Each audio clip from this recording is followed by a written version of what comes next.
संभल में शिक्षा विभाग के कारनामे की पोल खुलकर सामने आई है, जहां तत्कालीन नगर शिक्षा अधिकारी ने कौड़ियों के भाव 2 स्कूलों का मलबा बेच दिया। नियम कानून को ताक पर रखकर बगैर अनुमति मलबा बेच दिया।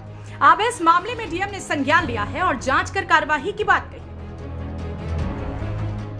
दरअसल नगर शिक्षा अधिकारी संभल शशि बाला पर आरोप है कि उन्होंने संभल के सराय 3 और कोट पूर्वी प्राइमरी 2 स्कूलों का मलबा बेच दिया, वहां भी कौड़ियों के भाव। इस मामले में उत्तर प्रदेशीय प्राथमिक शिक्षक संघ के संगठन मंत्री मीना बेगम ने डीएम को शिकायत कर कार्यवाही की मांग की है। डीएम संभल संजीव रंजन ने मामले को संज्ञान में लेते हुए पूरे मामले की विस्तृत जांच कराकर कार्यवाही की बात कही। अब देखना यह होगा कि इस मामले में तत्कालीन नगर शिक्षा अधिकारी शशि बाला के खिलाफ प्रशासन क्या कार्यवाही करता है।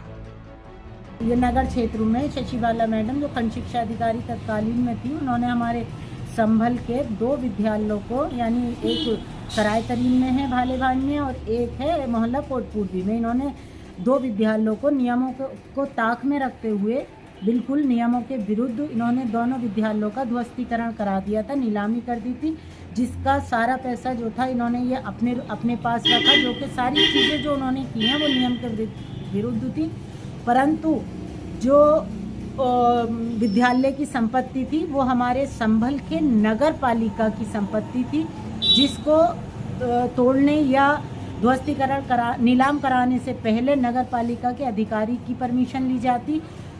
बिना नगर पालिका के अधिकारी की परमिशन लिए उन्होंने विद्यालयों का ध्वस्तीकरण एवं नीलामी करा दी, और जिसको का मामला संज्ञान में आने पर भी यानी जिलाधिकारी महोदय को शिकायत देने के बाद भी 30 तारीख से मैं बार बार उनको शिकायत जारी कर रही हूँ, शिकायत दे रही हूँ, परंतु मेरी ये समझ में नहीं आ रहा है कि इस पर क्यों संज्ञान नहीं लिया जा रहा है, जो कि हमारे सरकारी संपत्ति हैं और सरकारी उसमें बच्चे बैठते हैं। शिक्षा के मंदिर को उन्होंने बिना जिला अधिकारी या बिना जिला बेसिक शिक्षा अधिकारी की अनुमति लिए बिना, नगर पालिका की बिना अनुमति लिए बिना उन्होंने सारे विद्यालयों की संपत्ति को नीलाम कर दिया, जिसकी शिकायत बार बार मैं देखती हूँ कि सभासद जो है नगर सराय तरीन के, वो भी बार बार उसकी शिकायत कर रहे हैं। परंतु जिलाधिकारी महोदय की तरफ से मैं इस बात पर आपके माध्यम से मैं ये कहना चाहती हूँ कि ऐसी क्या परेशानी है, ऐसी क्या परिस्थिति है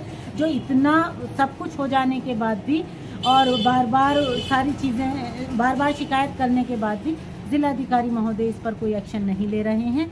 मेरा बस यही कहना है कि अगर जो भी उन्हें कुछ करना है या मैं इतनी शिकायतें कर रही हूँ तो उसका मुझे कोई आश्वासन तो मिले कम से कम। प्रकरण मेरे संज्ञान में है और इसकी हम जांच कराएंगे। चुनाव की व्यवस्था के कारण से इसकी जांच संभव नहीं हो पाई थी। इसकी जांच कराने के बाद जो भी नियमपूर्वक कार्रवाई की जानी होगी वो कार्रवाई किया जाएगा। अच्छा, जिस तरह से उन्होंने आरोप लगाए थे, क्या ये आरोप जो उन्होंने बताए हैं कि ये जो तत्कालीन नगर शिक्षा अधिकारी थी उनके द्वारा ये किया गया है, तो क्या शिक्षा विभाग के संज्ञान में नहीं था मामला सर पूरा? क्या ये अब इस पर मुझे टिप्पणी करना थोड़ा सा कठिन लग रहा है, क्योंकि अभी तक हमने इसके तह में गया नहीं है। तो अभी हम जांच कराने के बाद इस पर प्रॉपर कार्रवाई करेंगे, आपको भी बताया जाएगा। संभल से सतीश सिंह की रिपोर्ट, एक्सप्रेस न्यूज अमरोहा।